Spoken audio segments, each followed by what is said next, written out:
ba vàng ở tại liên lăng ba bơ chiên mà nám từ nội về chớ ngâm nhong nhược tê ơi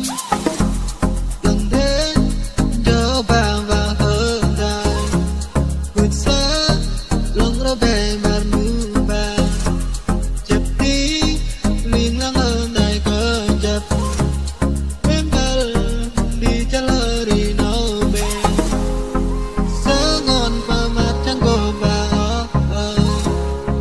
ở dream giặc ở đây đi cha lá đi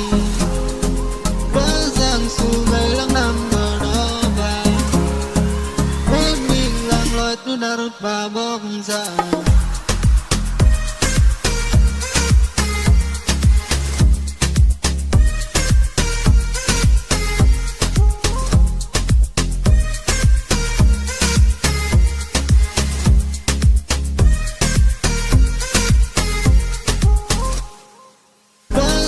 su về lăng năm bờ nó bà em mình làng loài tu đã rút bà bốc ra